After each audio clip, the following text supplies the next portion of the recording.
EA Machaka, EA Machaka, Dominion 6, EA Machaka, National Overview.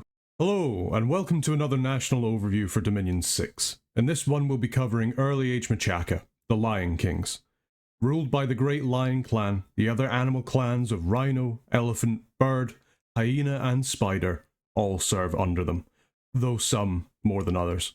A fairly solid human nation with access to some interesting troop choices and decent expansion and surprisingly effective thugs. The nation of Machaka is made up mostly of humans and the Colossi, the great men of Mababwe, who make up your sacred elite. As a whole, the nation prefers Heat 2 skills, but they are not cold-blooded, so they don't take additional negative fatigue for fighting in the cold, or what they would usually get. For your units, you have mostly human troops, with some pygmy auxiliaries and additional fighting animals, and of course, your sacred Colossi troops. They have fairly wide access to paths, notably in death, fire, nature and earth, with some glamour, though some of the deeper access to these paths are limited by your capital-only mages. They have average priests with recruitable Holy 2s in their capital and Holy 1s in other forts, so they will have some issues in claiming thrones. Their dominion is standard, but has a heat limit of +1, so you can't dump fully into cold. They build standard forts of the early age, which at least give you 2 commander points per turn when upgraded, but no additional national bonuses on top of that. For your 2 main races in the nation, we'll start with your humans. The humans of Machaka have basic stats and HP, kind of what you'd expect from normal humans in Dominion 6. They do have some deviation, however, depending on what clan they are from. Bird clan have higher precision than normal, Hyena clans have waste survival, Spider clan uses plenty of poison to help them in battle, but they do have slightly less HP and strength. The Rhino clan have poor precision, but much higher strength and HP, while Lion clan are braver and slightly stronger than most humans and are a bit better skilled. This makes a small, but somewhat impactful difference in your troop choices. Your second main race are the Colossi, only recruitable in your capital. They are size 4 with higher strength, HP and stats in comparison to your normal humans, with additional magic resistance to boot. They can be useful additions to your armies, both as sacreds for giving you that hefty punch, or as high path mages for large battlefield spells. But we'll cover that more when we go over your sacreds and mages. So let's go over your troops. You have a varied national roster with lots of choices of what to recruit. You have some good expanders to take, both in your normal humans, your sacreds, and also your elephants, as well as specialised counter-rush forces in things like your lions, or your spider clan, or your spider riders. Quite a few of your more specialised units are capital only, which is a shame, but you still have most of your generic units available to make in other forts. As a mostly human nation, you do have to worry a little bit about map movement, though, due to your forces generally being lightly armed and armoured, this isn't as bad for you as it is for other human nations. You also have no foreign recruitment, and need forts to make all of your national units. Starting off, we'll cover the Pygmy, a size 2 very cheap to recruit unit armed with a short bow and a dagger. They have average precision and a terrible attack and defense skill, and their hit points and strength are far below what a normal human is. Additionally, they have no protection and pretty bad morale. Where they shine is in their cheap cost. Combined with a short bow and their size, you can mass a massive amount of pygmies per turn in all your forts, and you can offset their morale slightly by using good commanders and magical items. They don't do much damage base, but with the poorer protection on most units in the early age, this is less of an issue, especially when they are buffed. Because they are size 2, they can take buffs exceptionally well, which I touched on more in my late age Vetheim national overview, and with your magical paths you are in a prime place to buff their stats. You've got earth to increase their strength, nature and fire for poison or flaming arrows respectively. With mage support, these little pygmies can deal disgusting amounts of damage against unprepared foes, but they aren't an out-of-the-box way to deal with enemy forces. It's a shame you don't have easy air access on this nation, but there are ways around that. Keep these guys out of melee, and use them to pepper your opponents to death. The Machaka militia is a pretty bad militia unit. They have bad attack and defense skill, absolutely no protection, and poor morale. These are a basic militia unit, really only useful for things like siege chaff or patrollers if you can't spare the gems for summons, or as an emergency front line if you just need to hold back an enemy force while your mages do the work. They're not too costly for a militia unit, but if you have the gold or resources for better troops, they'll be a far better investment in non-time critical situations. Your bird clan archers are normal humans with slightly better precision, with a short bow and a dagger. They do have poor morale and no protection, and they aren't that great in melee. These guys fulfill a similar role to your pygmies, except they work better out of the box without supporting buffs. Though they're still not great, as they'll lose in archer duels just due to their lack of protection. They can be useful early game before you have the mage numbers and research to get good buffs out, but they are less useful in comparison to your pygmies later into the game. The Machaka warrior is a basic troop. They have a spear and a shield, but otherwise they have no other protection, and they have basic stats. There's nothing really special to say about them. They're effectively light infantry with no armour or any exceptional qualities. They're better than your militia, obviously, but you have better options if you have the economy to get something better. The Hyena clan warrior has a javelin and a spear with basic human stats and at least some protection from their furs, though they do have nothing on their head. They have a pretty decent shield, however, with a good chance of parrying, make them slightly hardier than your previous choices, though you do have to worry a little bit about their slightly less than average morale when you're using them. In Dominions 5, you could use these guys to help expand with their javelins, though I find now that there's too many independents in normal provinces just to solely rely on javelins. Still, they are javelin troops, which are very useful in the early game as fairly high damage ranged attacks against things like giants. They also have waste survival, which is okay to have, but there's not many wastes in normal map generation. The Spider Clan Archer is a fairly recruitment point intensive troop, only being able to be made inside your capital. They have a dagger and a bow, does additional poison damage when it damages a target. They have slightly lower than human strength, which does make their bow do slightly less damage, which is a shame and can make it so your poison doesn't always go off. These guys can be useful against early rushes or against thugs who aren't poison resistant, as they can eventually bring them down through chip damage doing an additional 5 armor negating poison damage on top of it, though they won't be the best choice against those with poison resistance. Useful to keep as a backup in the early game.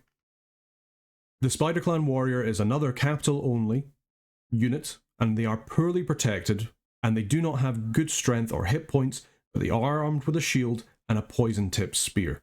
These are also useful anti-thugs in the early game, though they do need to be in melee to do their damage, so you'll probably lose quite a few of them. If they manage to damage a thug, their strong poison on their spear does an additional 15 damage, meaning that if they do any chip damage, they can hurt a non-poison resistant thug quite a lot. You can intersperse these guys in with your other regular troops in order to help you bring down thugs should they start come a-knocking. Next up we have the Rhino Clan Warrior. They're slightly more expensive than your other base troops, with higher strength and HP. Additionally, they have decent protection and a helmet, and they also have Formation Fighter. This means that you can have up to 4 of these guys in a square at the same time for pretty good attack density. While they don't have the best attack skill, only 9 with their spear, it is a length 4 weapon, so it does have a slight chance to repel.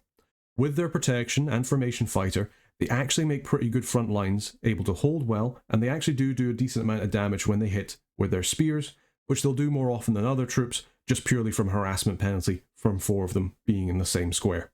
The Lion Clan Warrior is similar to your Rhino Clan, but with a few differences. They've got better attack skill and morale, they lose a little bit of strength and HP, and they also have less protection than the Rhino Clan. They also don't have Formation Fighter, making them worse as a front line than the Rhino Clan. Where these guys are useful for is with dealing with high defense targets, things like elves, as they have a good weapon length to potentially repel and decent enough defense skill to hold them back until backup arrives or mages can bring their power to bear. Speaking of backup, our first animal auxiliary we have is the War Lion. These lions are slightly more expensive in gold in comparison to some of your other troops, but they have 2 fairly high damaging slashing attacks with decent attack skill to boot.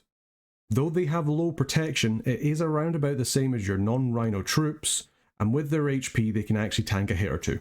They make pretty good anti-rush troops, just being able to tear through normal troops, especially things like archers. It's handy as well that they're also pretty fast, so they make effective flankers. The only issue with them is they are undisciplined, which does make them hard to buff, and you can't script them except with one of your commanders, which we'll go over later. Having a lion with 2 of your spear guys in a square is a good way to get good attack density against harder to hit troops. The Spider Rider is a capital-only troop armed with a bow and a spear that rides on a size 7 spider. The spider has pretty good HP and attack skill, on top of actually decent protection. These guys are useful in that one, they have a bow, but the spider also has a web spit, which can immobilize units in an AoE of 1 with a size or strength negates range attack. It does have low range. Having these riders behind your normal troops webbing up the enemy makes your troops better at killing them. It also makes them pretty useful as an anti-thug or anti-elf tool by reducing their defense skill.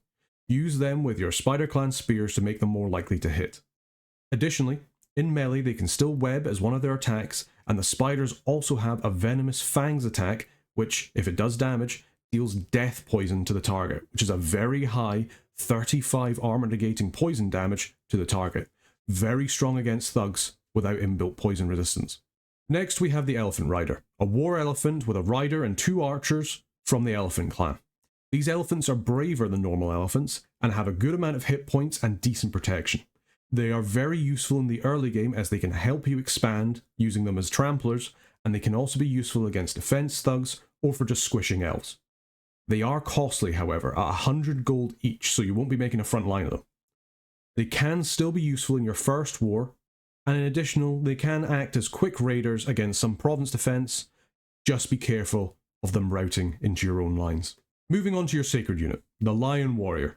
The Lion Warrior is a Colossi sacred, size 4 with good attack and defense skill, high HP and strength with good morale and magic resistance. They lack protection, however the lion pelt they wear does give them an invulnerability of 18, which does help them quite a lot against mundane attacks. They are armed with spirit clubs, which do a whopping 27 damage a hit, with a magical bludgeoning attack that has an additional effect of dealing fatigue damage if they manage to damage the target. These guys are good at dealing with more elite units or other sacreds due to their high damage and fatiguing attack, though you do have to be careful against units with magic attacks or evocations. They make a good chassis for a bless, and when you can buff them later into the game, they can do a lot of work. So what can we take away from your troops? Well, most of your troops lack protection, with the exception of things like your Rhino clans or your sacreds with their invulnerability, but most have shields to help a little bit against ranged attacks. Your ideal main line will be the Rhino clan, and you can use them to expand with some additional help from things like hyena javelins to attack round the flank. If you don't want to go down that route, you also have elephants for expansion parties, and that can make your expansion pretty good with not much attrition. Use your capital-only Spider Clan, Lions, and Spider Riders to help against thugs or rushes, and as a backup for your front lines by using them as either flankers or your spiders with their web attack, to give you a non-research reliant way of beating better skilled foes. And remember, against troubling sacreds, your Lion Warriors can beat them into bedtime.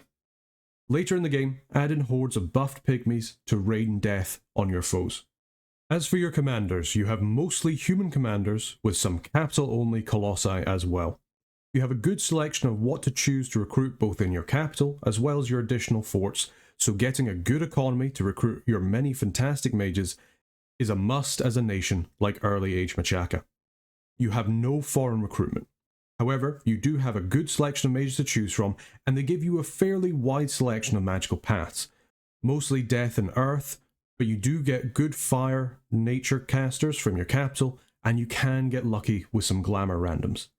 Only one of your non-capital mages requires both a lab and a temple, which does reduce your overall infrastructure cost for your forts if you don't want to recruit them, but they are a very useful mage to get. Starting off, we have your Machaka Scout, who shares pretty much the same base stats as an independent scout with stealthy 40 and mountain and forest survival. Useful for getting information if you don't have anything else to use your fort turns for, but you can just use independent scouts instead when and if you find a province with them. The Voice of Spider is a more expensive sacred scout. Before that, you get an interesting scouting choice. They're more stealthy with a stealth value of 60, but they are also sacred, so they can receive bonuses to this with your bless, which is something to keep in mind. While not fantastic in combat, they are spies. These will give you extra information about the province they are in, useful for finding out more about your enemy's defences, but they can also instill uprisings, a very strong option for unrest bombing your enemies in a war to massively reduce their income. A strong tactic to use, but it will require more setup than just using normal scouts for information. You could also use them as stealthy sacred thugs if you have a particularly strong bless, but remember that you are using a human chassis at the end of the day. The Rhino Clan Commander is a fairly cheap, okay leader who can lead 75 men, and has fairly average stats, but decent protection. There's not much that's special about them, though they do have okay attack skill, so you could outfit them as a very budget anti-thug with a great sword of sharpness, but they won't survive long in that role. Use them as basic commanders for ferrying troops, though you could also use independent commanders for that role, just to not use a fort turn. The Lion Clan Commander is slightly more expensive than the Rhino Clan one. Before that, you get a good leader, able to lead 100 troops, with some squad morale benefits as well. These guys make good leaders for your basic troops, especially with some additional morale items as well. Very useful for your poor morale troops like your pygmies. They have alright stats, and again, you could kit them out with weapons if you want. They are rather costly for that role. Better to use them to lead your troops rather than having them on the front lines. Moving on to your mages, the Voice of Lion is a holy and nature 1 sacred mage that's an okay leader. You do need a temple and a lab to recruit them. They have Beastmaster +2, which is useful for increasing the morale of animals being led by them, in addition to the Tight Rein ability. This lets them set formations for undisciplined troops, and give them orders and let them use something other than skirmish formation.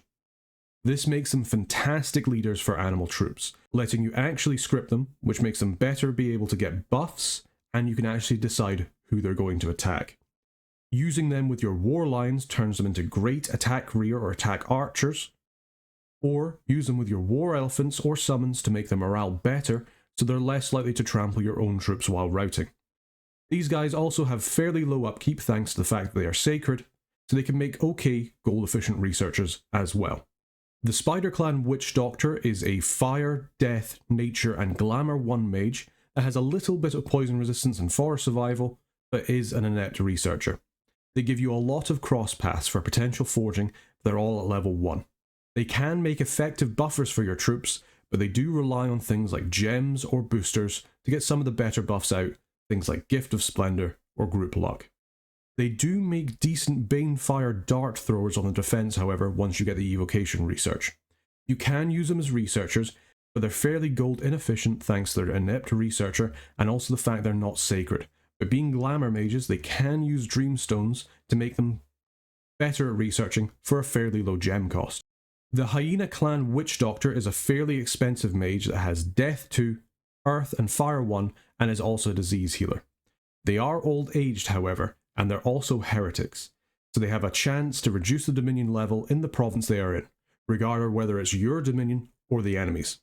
They are useful deathcasters. They're able to skelly spam with or without help, and with a skull staff or a death gem they can cast Banefires to help your armies later into the game for large AoE damage. Outside of battle, they actually make pretty efficient reanimate archers to supplement your forces with Banefire archers. In a pinch, the disease healing can also help you recover your diseased thugs. Finally, for your non-capital mages, we have the Bouda, a nation-defining mage. They're slow to recruit, they cost a fair amount in gold, and they also cause unrest in the province they are in, as well as being heretics 2s. They have Death and Earth 2, Fire 1, with an 100% chance for an additional level in Fire, Earth, or Death. These Buddhas have fantastic paths for raiding or thugging, and in their human form, they have a forge bonus of 1, reducing the gem cost of items they make by 1. These guys will be crucial for outfitting themselves and your other thugs and commanders with cheap magical items.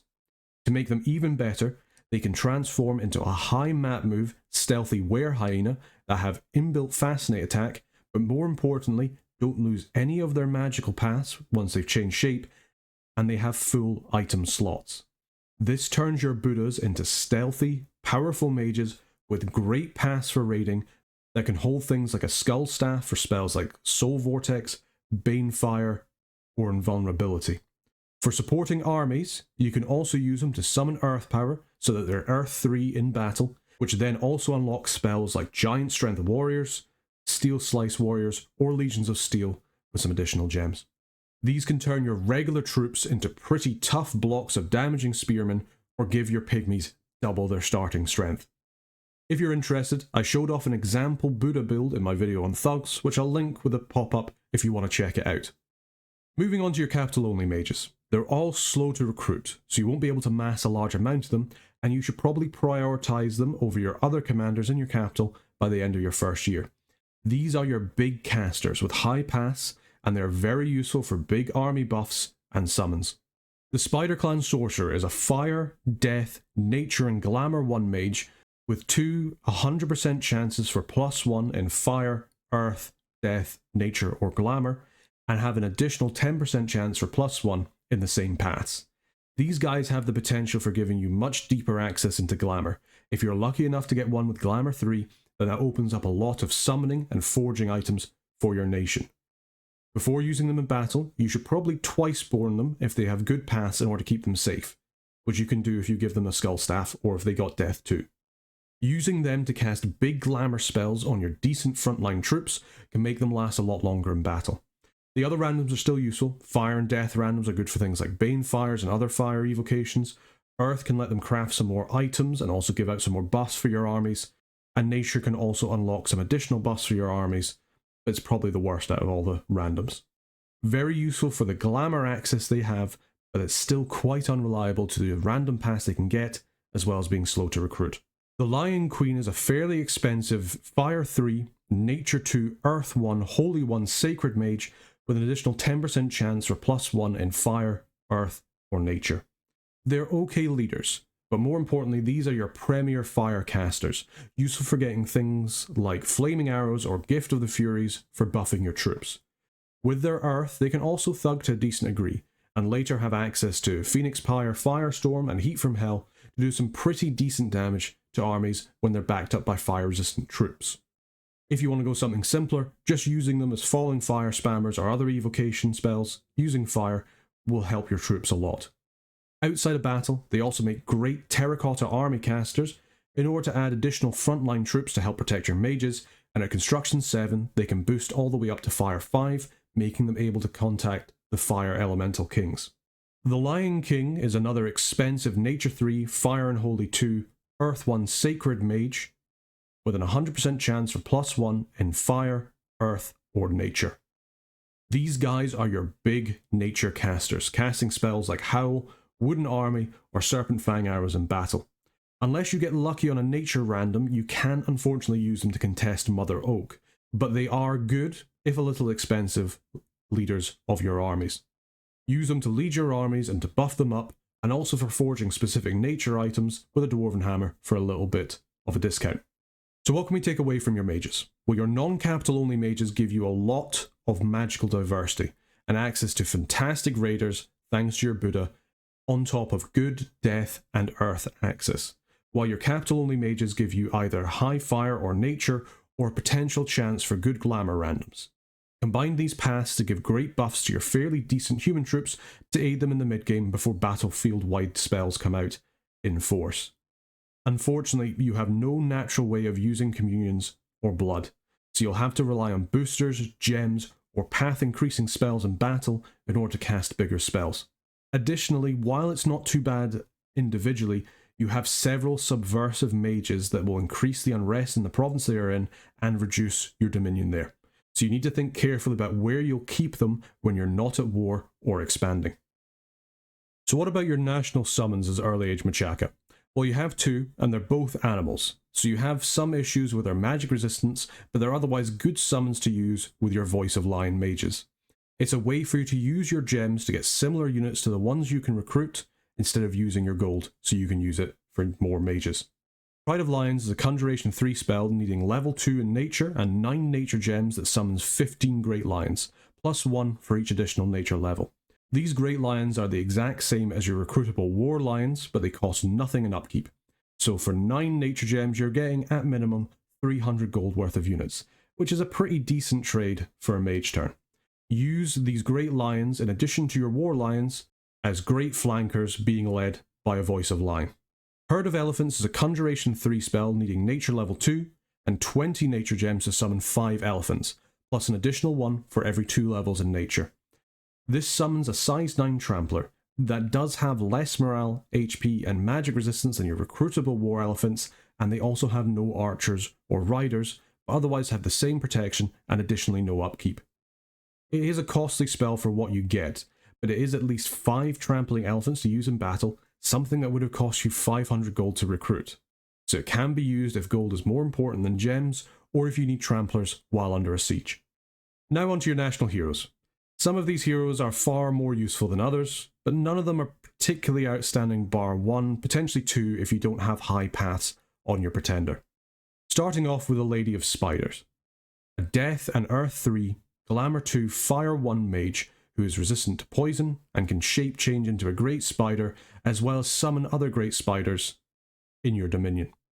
She's a great earth caster, giving you access to high earth, though you can also get the same from some of your Bouda randoms. She also has Glamour 2, which is so close to being fantastic that it's not quite Glamour 3 to help craft boosters for other Glamour mages. But it's still useful for casting high level Glamour spells and things like Twilight for boosting your other Glamour mages in battle. She's a good leader and can be useful as an army thug with her magical paths, or just use her to cast Banefire. A good hero if you get her. The hero Abasi is a strong man who wields a massive club. The main benefit of this hero is he is a good leader with inspirational +1, so he's good at leading your troops with lower morale. He also has some pretty decent base equipment. Other than that, he's just a fairly strong human dude. You could kit him out to thug, but he doesn't have any magical paths to supplement that, and he only has human hit points, so it's not really recommended. Keep him safe and use him to lead your large armies of pygmies or other troops with lower morale. The King Triumphant is an interesting hero from Machaka, and probably the best one in my mind. He's a Holy 3 good leader who can lead 150 troops with an inspirational of +1 for a total of +3 morale for squads, which is fantastic for your lower morale troops. In addition, he has an Awe of 1, which is alright, as well as forest survival. But he is old and has lower map move because of that. The main benefit you have for him is that he's Holy 3, which makes him able to claim thrones and divine bless your armies without your profit, which does give you some nice tactical flexibility.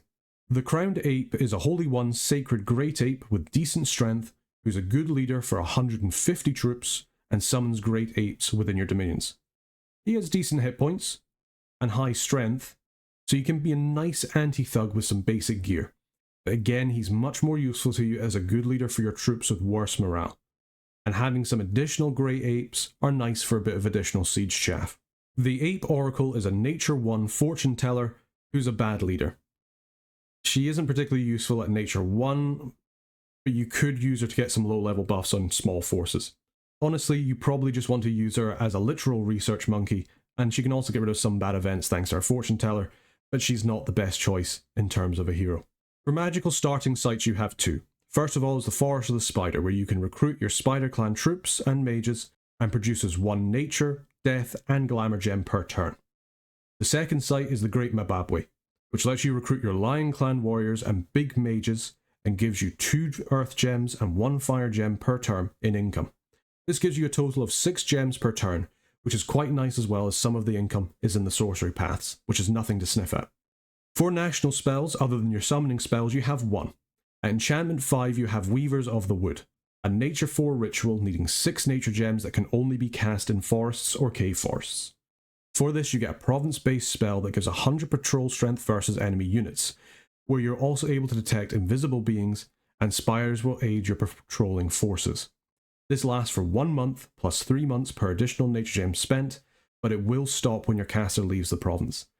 It's an interesting spell, but it's very niche due to the high nature path requirement and the fact it can only be cast in forests. You could find a use for it if you know you have spies, assassins, or seducers passing through a forest choke point into your lands. Otherwise, you'll probably not use it, to be honest. Okay, let's move on to research. Enchantment and alteration and construction are great research for you. They're great for forging your magical items and also for improving your troops with buffs. Giving your troops with buffs will make them function much better in combat, especially things like your Rhino troops with their decent protection for the age, as well as Formation Fighter. Buffing up your pygmies as well will make them pretty terrifying to go against, at least until your opponents have access to things like Air Shield or Flyers that are able to kill a lot of them, or have attack archers that are flyers that have something like Fear to make them run. Conjuration is also an important path, as it helps you get access to more magical diversity and get deeper down your main paths. And additionally, you're actually a surprisingly good evocation nation, thanks to your plentiful mages with fire and death access. When thinking of some example spells to go for, we'll start with some of the more obvious ones. This is things like the skin spells, your bark, stone or iron skin, which are all great for you to improve both your casters and your troops' protection. Given your troops' overall lack of protection, both in armour and their natural protection, for most of your troops, giving them any kind of increase will massively improve their survivability. Best of all, you don't need to focus these on your Sacred Lion warriors, given that they already have inbuilt invulnerability. Use these for painting your Rhino Spear blocks or your pygmies if you're scared of them being counterfired. Don't underestimate Soldiers of Steel on your Rhino troops as well. Giving them +3 protection for each armour slot on top of giving them natural protection from skin spells makes them exceptional line holders. You can also use this on your other troops, but a lot of them are missing a helmet or don't have armour at all, so it's best on your Rhino clan. Strength of Giants and the other spells in its tree are also really good for you. Your Boudas are great earth casters already, and Giant Strength Warriors hits in a large AoE as well for only 1 gem. Get this on your tightly packed Rhinos or Pygmies and it will massively improve the damage done by both. It's also a great idea for your Sacreds, as it means they're more likely to do damage and therefore do their fatigue damage to their target as well, but don't overlook things like your Spider Riders or your Spider Clan Warriors to make sure they get their poison off as well. Flaming Arrows or Serpent Fang Arrows are a great way to get the most out of your Pygmies. You can paint lots of them at once, with just a buff for not very many gems with your Lion Queens or Kings, and using these against non-resistant targets will make your Pygmies rain absolute death down upon them. Additionally, Flaming Arrows will also make your arrows able to hit ethereal units, which is a big boost.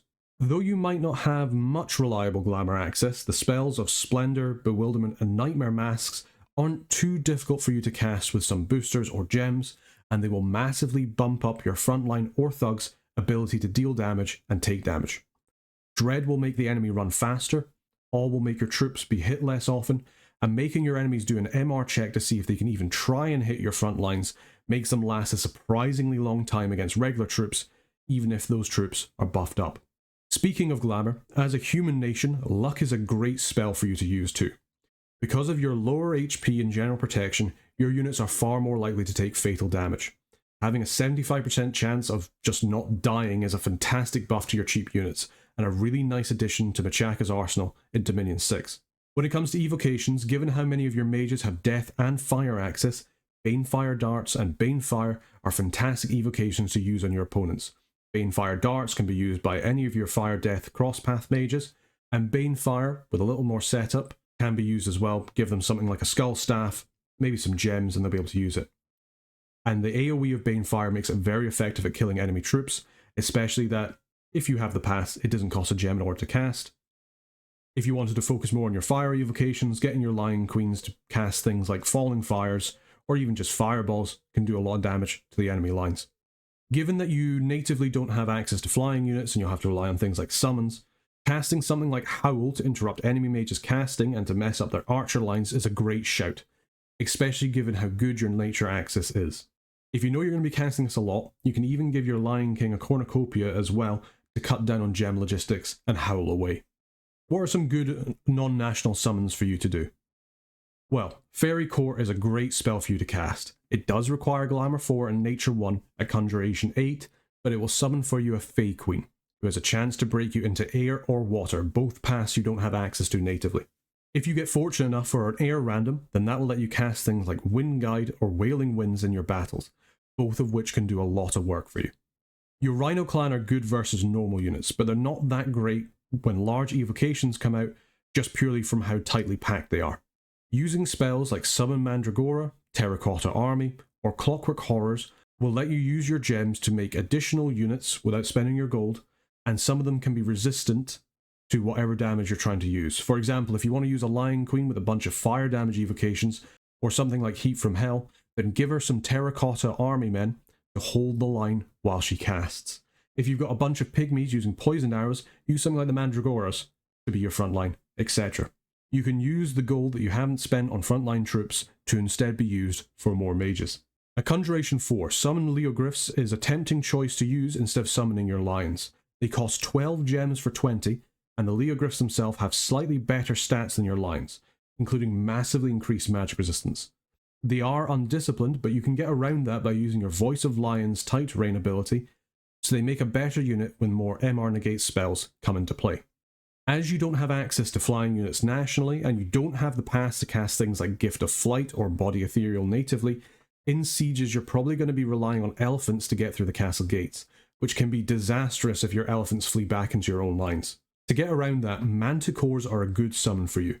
You have the Earth and Nature pass to cast it well, and it gives you 3 Manticores, so you can supplement your forces, and for flying attacking rear troops with fear. If you can boost one of your mages up, or if you can use your Pretender for it, Contact Lamia Queens have the potential to give you some blood hunting abilities, which can break you into blood if you wanted to go down that path later into the game, but it does mean you need to do more research, an additional tree of research. Additionally, the King of Elemental Fire and the King of Bane Fires are both late game summons that you can get access to with some boosters, both of which can give you some scary late game super combatants. You can also try and get a King of Elemental Earth, but you may struggle as you need a Bouda with Earth Boots and Empowerment to get Earth 5 without your Pretender. Let's go on to forging. Early Age Machaka has 3 items it gets a national discount for. First is the Totem Shield, that requires Nature 1 and Astral 1 to make, and usually costs 5 Nature Gems and 5 Astral Pearls to make. It can curse anyone who tries to attack the wielder, making them more likely to get afflictions if damaged. This one is probably the least useful as you don't have native access to Astral, but if you can find some Lizard Shamans, then great, you can start pumping these out for 3 gems apiece with a hammer. Next up is the Spirit Mask, which gives you Spirit Sight, magic resistance, and automatically casts the spell Frighten in battle, which is a powerful item to use with some of your raiders or to give some of your commanders behind your troops. It requires Death level 2 and Nature 1, as well as 10 Death Gems and 5 Nature Gems. The reduction in cost in combination with a hammer doesn't quite put this into mass production territory, but if you have the gems, you can use these to take out harder provinces when raiding, or use them with your army thugs just to automatically frighten the enemies. Finally, we have the Kinthoric Lion Pelt, which requires Nature and Earth 1 and costs 3 Nature Gems and 2 Earth Gems. With an Earth Hammer, this takes it down to 1 Earth and 1 Nature Gem per pelt with your discount. A very good deal for what it gives you, which is plus 4 hit points and 18 invulnerability to the wearer. A useful item to give any of your commanders without good armor, as it covers both their head and their body, and has a low encumbrance for spellcasters, and it doesn't affect your defense too much. So what are some good items to forge as Early Age Machaka? Well, given that your Bouda all have forging cost reduction of 1, anything fire, earth, or death related suddenly gets cheaper to make, especially if you also have a Dwarven Hammer.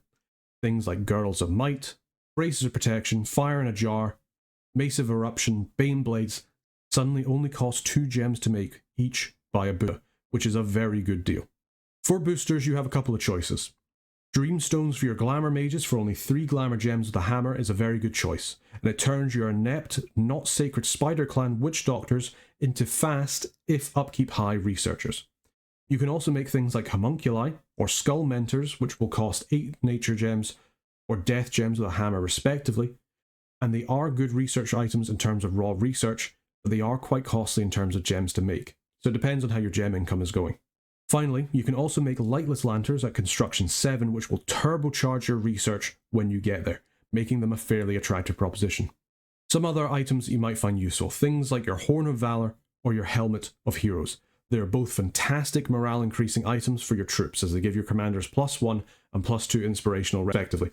Use them to improve the morale of your pygmies or rhinos to have them hold in battle for longer. The Crown of the Whispering Dead is a fantastic head item for your raiding Boudas, giving them a large nightmare aura that does false damage to enemies around them. Combine them with a Soul Vortex, and that's a lot of real and false damage that's all being done to them at once. Alternatively, you could also give them the crown that causes enemies to go to sleep around them, which will hold them in their Soul Vortex for longer and let them heal up. Boots of the Messenger are another fantastic item for your Boudas, as well as any of your other commanders that need to move around a lot, giving them larger map movement as well as a reinvigoration in battle so they can cast more spells, especially if combined with something like Summoned Earth Power. Though you could alternatively think of using Pixie Shoes for slightly less map move and no reinvigoration, but +2 defense skill and inbuilt luck. You can struggle to get it natively, but if you're lucky enough to get Glamour randoms, and using things like boosters to get to the Ring of the False Prophet, this makes an interesting choice to give to your Lion Kings. This will make them into Holy 3 priests, able to claim thrones and divine bless your armies, as well as smite your enemy. Later into the game, when you're more likely to be able to make it, this can be very useful when it comes to taking thrones, so you're not solely reliant on both your Prophet and your Pretender. Okay, what about Pretender for EA Machaka? Well, you have quite a few options across all of your Dominion categories, but especially for your Dominion 2 Pretenders, and a decent amount of Titans and Immobiles as well. In that vein, when it comes to your god status, an Awake God is always useful for expanding early, though you do have elephants to help you with that in the early game. You have decent sacreds, but you don't have any summonable ones that you might want to do something like an Imprisoned Stat Bless, but you can still use it as an option. Machaka also quite likes scales, and getting them on an Awake God can be difficult. Play a few games with them and see how you find their expansion yourself. If you struggle, focus more on an Awake God with worse scales, but if you manage to click with it, go with a Dormant or even Imprisoned God for better scales and blesses. Speaking of scales, what does Machaka look for? Well, you quite like your Colossi Sacreds. Depending on your bless, they can be useful for the whole game, so having at least a Dominion of 5 or above is always a bonus. Additionally, it can be helpful to have a higher Dominion so that it offsets slightly the reduction in Dominion that your Heretic Priests will cause, and keep in mind that all the design points you spend on nice scales can be ruined by them talking ill of you and making the people not believe in you. For Order, Machaka quite likes Order for the recruitment points it gives. Most of your troops are not going to be resource locked, especially useful if you want to get large amounts of pygmies. You can go into Turmoil if you want to focus more on things like your Rhino clan more than anything else, but dropping into Turmoil too much can really hamper the production of your troops. When it comes to production, you do have some resource intensive units, your Rhino clan warriors, your Lion warrior sacreds, and in some respects your elephants, though your elephants are far more gold expensive than they are resource expensive. Having a level in production can help you get these out earlier into the game before you take your capital surrounding provinces, and ensure that your other forts can also keep a steady stream of Rhino clan coming out to protect your pygmies and your mages. You can go Sloth if you're willing to focus on your less resource intensive units as your front line, however, they probably won't perform quite as well as your Rhinos. For Heat, Machaka is a Heat 2 preference nation. If you need the points and you want to deviate just a little, going Heat 1 is probably a better option than Heat 3, unless you have a strategy centered around high heat for things like fire rituals or spells. Just purely because in summer, you can get all the way up to Heat 4, which can cause quite a lot of population loss in your provinces. With Heat 1, you go up to Heat 2 in summer, your preferred choice, and though in winter you do go down to a neutral scale which hurts your income, it doesn't kill your population. If you really want to get as many points as you can, Cold 1 is an option, but it does hurt your income quite a bit. When it comes to growth and death, you're not a blood nation, so you don't really need growth, nor are you a super hell-blessed rush nation, so you don't really need to go into death. Dip into death if you need the points. I don't really see much of a reason to take growth, except if you have the points to spare and you want some really nice scales and you're expecting the game to go quite late. For Fortune and Misfortune, again, personal preference. Go Misfortune if you need the points and you already have Order to counter it slightly, or go Fortune if you hate bad events or like the hero choices you have. They're not the best heroes, but some of them aren't the worst. Fortune for gem events is always nice, but you're in the early age, so you're more likely to find gems in site searching as well. Finally, for Drain or Magic scales, well, you're a human nation with small, relatively cheap researchers that aren't the best individually, so magic scales are really nice to give you a good research boost. You can go Drain if you need the points, but you'll be more reliant on your Heretic mages or slow to recruit ones to get fast research going until you get research boosters, which can be quite costly in terms of gold and fort turns to get. Moving on to blesses. What blesses are nice for Machaka? Well, you have 1 sacred troop and 4 sacred commanders, the voice of the spider, voice of lion, and your lion queens and kings. So you don't have the most sacred options in the game. This means you can either go a more troop-centered bless that will help your casters somewhat, or go a more caster-centered bless with your lion warriors already performing fairly decently without a bless, and go a more traditional buff path for them using your mages and some research. One bless that's quite good for your nation is the larger bless. Your Colossi are size 4, meaning you can only fit 2 of them in a square already. Boosting them up to size 5 means that you can still get 2 in a square, but the increase to HP and strength does make them hit pretty hard in battle. It also helps your mages shrug off the occasional arrow flying their way, but it does mean that you can no longer fit a lion warrior and 2 normal humans into the same square. But if you're keeping your humans and colossi separate in fights, then that shouldn't impact it too much. Resilience to the earth and other resistances are also quite good for you. It means that your lion kings and most importantly queens don't have to spend additional turns or have additional items in order to get certain resistances. You have no way of getting shock resistance on your thugs until far later into the game with things like Elemental Fortitude, so having some shock resistance on some of your thugs can be quite nice. A Lion Queen with Resilience of the Earth and a few more resistance items can immolate herself quite happily in combat as everybody else burns around her. Inspirational Presence is another good option to think about. Your voice of the lion are also sacred, so giving your animals like your elephants increased morale is a very good choice for you. Makes them less likely to rout and therefore less likely to trample your own lines. It can also make them able to lead as many troops as lion commanders with the same overall morale bonus, but you lack from advanced formations. Honestly, something like Regeneration isn't the worst bless for you either. It does more work for you than something like Enchanted Blood and Undying for your half-giant Colossi, but it is a fairly expensive bless to get on something that you can cast fairly easy already, but it is useful if you need it for an Awake Expander. Obfuscate is another interesting choice for you. Making your sacred units stealthy, or your already stealthy sacreds even more stealthy, means that you can lead stealthy raiding parties of Colossi with a voice of lion there already to bless them, and have them slink away before a counterattack happens. Your voice of the spider spies are able to sneak around a lot better too for unrest bombing without being easily detected by patrollers. This also makes your lion kings and queens stealthy as well. That makes it harder for your enemy to figure out where your big casters are. Though it's expensive, a quickness bless on your lion warriors does turn them into a pretty good wrecking ball of a force. You have no way of casting quickness easily natively without getting fairly high up in summons, so having this on your bless is an option. The issue that you have is it is going to cost a lot, and you're going to want to have at least a Dormant, if not a Wake Pretender, in order to get the use out of this. When it comes to blesses to stay away from, I would say stay away from blesses like Hard Skin, Bark Skin, or Stygian Flesh. They're not bad blesses for your casters, but they are quite a waste for your lion warriors, who already have 18 invulnerability built in. This makes Stygian Flesh absolutely useless for them. And the other natural protection buffs are only useful against magical attacks. Not completely useless, mind you. You will find magical attacks when you play the game. You can already cast Bark, Stone, or Iron Skin easily with your mages, so if it is a potential issue, it's better to use your mages to buff up your lion warriors rather than use your bless points here. Additionally, while luck is nice to have, luck bless is too costly for a spell that you now have access to on quite a few of your mages to buff with, especially given that there aren't too many glamour starting path pretenders for you to pick from. Alright, now that we've gone through blesses a little, what about some example pretenders? I've made a few to go through now. When it comes to Machaka, I much prefer to play them with scales over blesses, but you could take some of the examples I've made and take worse scales to get a more powerful pretender with either more magic diversity or a stronger bless. So to start with, we have the Awake Larger Expander, a great white bull with 5 earth and 4 nature with a larger bless with 7 dominion, 1 order, 1 productivity, 1 heat, no growth, 1 misfortune, no magic skills. This pretender has high health and is a size 10 trampler with high protection thanks to their earth magic. You'll be able to trample over medium-sized independent provinces just fine to assist you with your expansion. The bless unfortunately doesn't do anything for him, he's size 10 already, but it does make your Colossi 1 size larger with more HP, so your lion warriors hit harder, and your mages can last a little bit longer if they get caught in melee.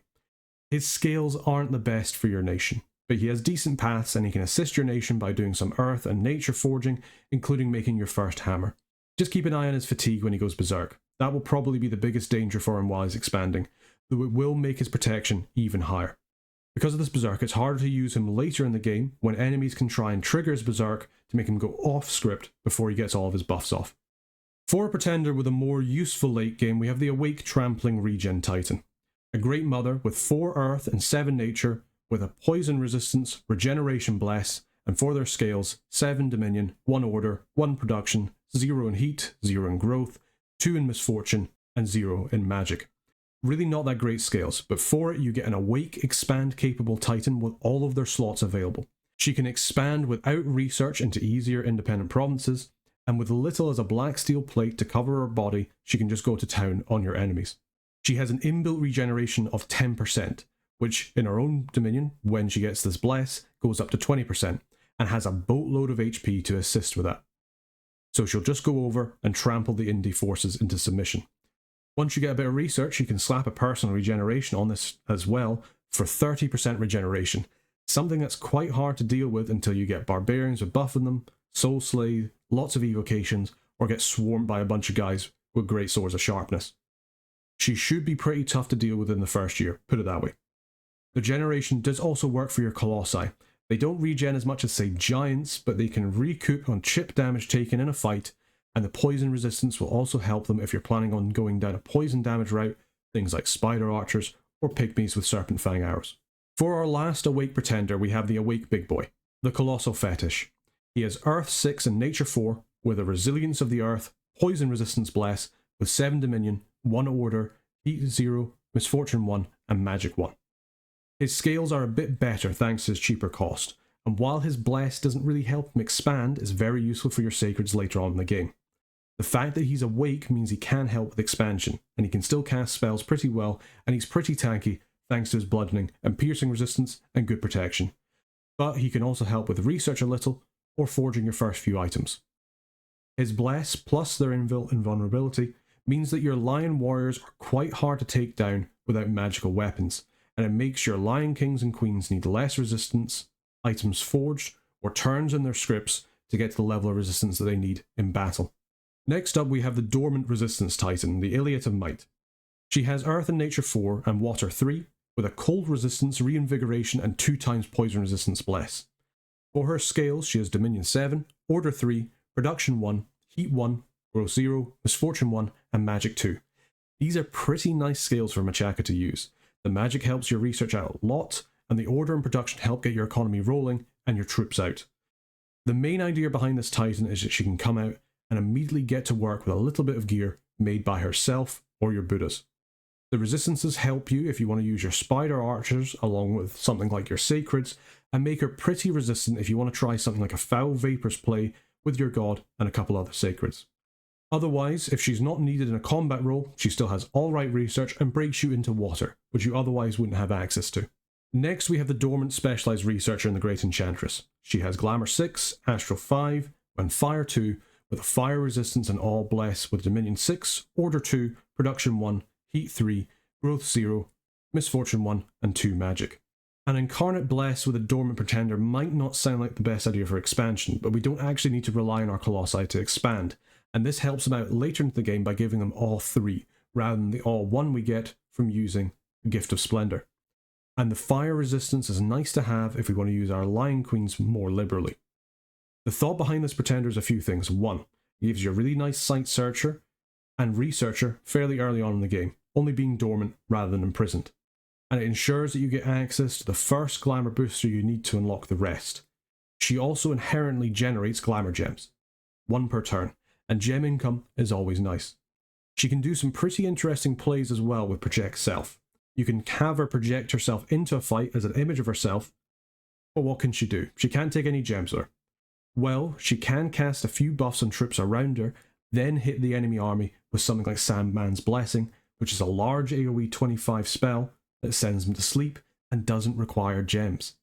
It is a fairly short range spell. Because she's an image, and we don't really care if she dies, it's just wasted gems for the spell, so we can have her advance and cast until she hits the enemy army and sends most of them to sleep. You can do other cheeky spells with her, project her into a province with an enemy thug to try and charm them, image her in and just get her to do a bunch of ephemeral blasts or summon some false horrors, whatever you want to do. If you wanted her to take a more active role, you could also make a simulacrum of her, though that can be a tad dangerous thing to do, as there is a chance that she won't come back after the simulacrum is killed. Finally, we have the Imprisoned Scales Monochaka the Monolith, with Earth, Astral, Nature and Glamour 4, Fire 2, with a Fire and Poison Resistance, Reinvigoration and Larger Bless. For scales we have 8 Dominion, 2 Order and 2 Production, 1 in Heat, no Growth, no Fortune, and 2 in Magic. A mixed bless for both your Lion Warriors and your Mages to give them some resistances, a larger bless for more HP and strength, and a little bit of reinvigoration to boot. Your scales are pretty good for your nation, helping you get your troops out and your research with Magic 2. When your monolith eventually comes out, it'll be able to help out to get some boosters for Nature and Glamour, and it can still mono drop with its Astral Magic for teleport, or just project itself for smaller battles. You will, however, be much more reliant on your national mages to make this work, but with your scales you should have a good enough economy to keep recruiting them. Okay, and with that, that's Early Age Machaka. I hope this national overview has been useful for you. They're a fun nation to play, with their Boudas being absolute raiding powerhouses, and a lot of different choices in both troops, mages and spells in order to keep them feeling fresh. Thanks for watching. If you enjoyed this video, consider becoming a member of the Burger Band for some additional benefits, and leave a comment of what you'd like to see next. Until next time, take care.